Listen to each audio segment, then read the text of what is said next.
Alright, hello, citizens of the Nigelverse. It is Nigel here once again, and welcome back to the Labyrinth. So, I got some poems for you guys for today, so without further ado, let's get right into it. So, this first poem is called Home. Home isn't a building, it's a foundation of love. Home isn't walls or a roof, it's shelter. Home isn't a furnace or heating, it's the warmth in your heart. Home isn't plumbing, it's tears being shed and mended. Home isn't light bulbs, it's the beauty of family illuminating. Home isn't a building, because it's so much more than that. A house is where your body is. Home is where your heart is. So, uh, a house is not a home. Pretty much, is is like what this poem is basically about, essentially. And it's talking about. I draw a lot of parallels here. Um, how I describe like the physical stuff of what goes in a house, like lights or structure, roof, stuff like that. But I also talk about how home is so much more than that.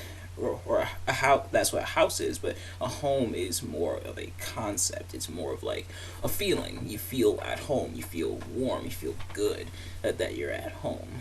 And it's somewhere you feel safe, where you feel protected, stuff like that. And so, remember, a house isn't always a home. A home is the people that surround you, and sometimes you live alone. That's okay, hey, because it's your home. It's where you stay, and sometimes when you go to other places that aren't your home, you don't feel 100% at home unless it's like someone you really like or really trust. But yeah, and even there, that just proves even more where it's a different building, but you still feel at home because you're with someone that you love and that you trust and stuff like that. But this next one's called "Thinking of You." Whenever I think of you, whenever you pop into my mind, my knees go weak, my heart fills with love. I feel lighter than air, and I love every minute of it. So, um, when you're in love, you're pretty much lighter than air, or you pretty much feel so good, and it's such a beautiful feeling, being in love, and this is mostly because I have a girlfriend now, and this is how I feel whenever I'm around her. She makes me so happy, and I hope I'm making her happy. She tells me that she is, but I hope that I am, and I hope you guys are in love too, just like this. Even like years later, for relationships that's been around for years. There's like that's my favorite types, the relationships that's been around for a while, but yet the people that are in the relationship are still so in love. That is just awesome to be like. It's so happy seeing people who I knew who were dating like a while ago, back in like high school or something, and then years later they're still dating, and some of them are even married now. Like that's awesome. But uh, and this last poem is called "Visit to the Zoo," and this is by Babette Duge. If I mispronounced that, I do apologize. But from routine that deftly eats away, it the soul with slavering morsling bites. From howls torn out of hours that have no throats, when dawn creeps back to her cavern with the unborn day. From great this, little that, the dust hissing beneath the bed, the silence of all the dead, the abyss, the fat. We escaped to the hoofed and horned. The rhinoceros's armature, the rodent's play, the improbable giraffe was our delight. The hippopotamus baby, solid, slow, and wide mouthed as a dredge, showed the delicate pinkish gray of a young sunset cloud. The crested curassow wore his huge sapphire as a prince, his caste mark, and the camel bore his hunch, as brother to the dunes. We stood and stared at the uncaring eyes of a sphinx bodied cat. Egypt sat in his pose who would not stir, more than a pharaoh throne, or couchant there, as if he were the form and pressure of the waist. There was another whose gold thinly gleamed in his eyes alone. The rest was black. So might twin moons ride implacable night, and one, the ebony striped, the sulphur jowled, seemed the familiar of a rishi come down, down slowly from his savage mountain home. Further, an infant dragon, neither tame nor yet breathing flame, perched the little Leonin in marmoset. Reality was larger than the dream.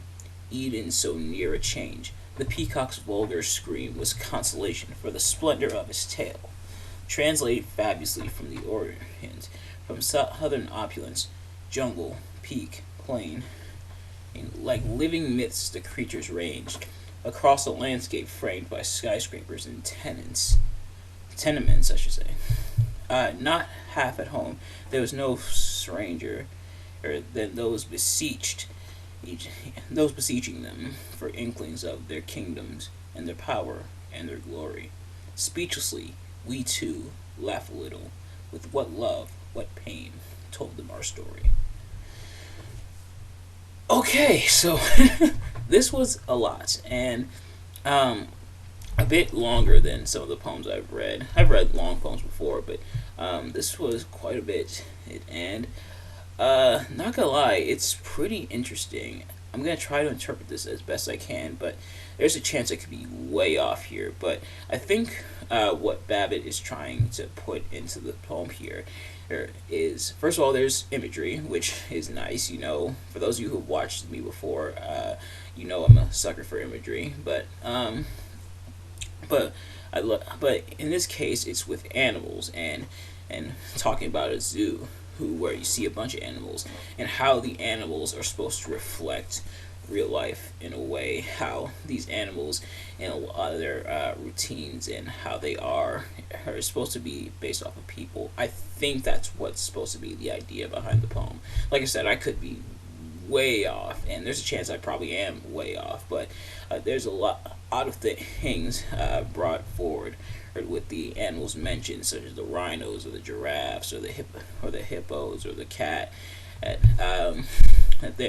There's some semblance of perhaps history being referenced, such as like the Sphinx and everything, and there's a lot of concepts packed into this poem, and I think it's done such an artistic way.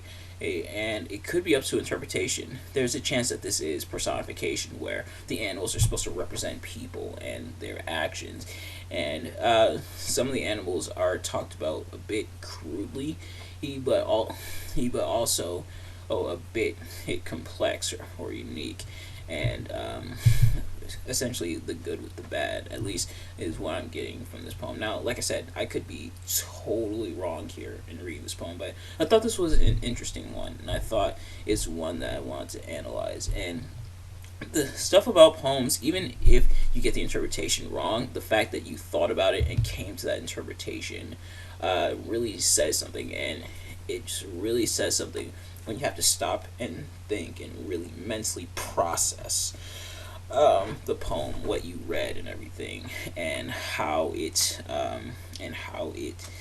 plays to your understanding, and how it relates to your understanding of things. And sometimes, because you figured out what the poem means, and sometimes that expands your understanding of not just the poem itself, but also the world around you. So poems like this, even if they may seem a bit confusing to someone like me, the fact that I try to figure it out, and the fact that I read through it to figure it out, I believe it makes me richer for the experience. But maybe that's just me. But nevertheless, thank you all so much for watching. If you did enjoy this video and these poems, please do me a favor: like, comment, subscribe, share it with your friends, turn on post notifications so you know every time I upload a video, so you can see it as soon as it drops. And I will see you guys later. Peace.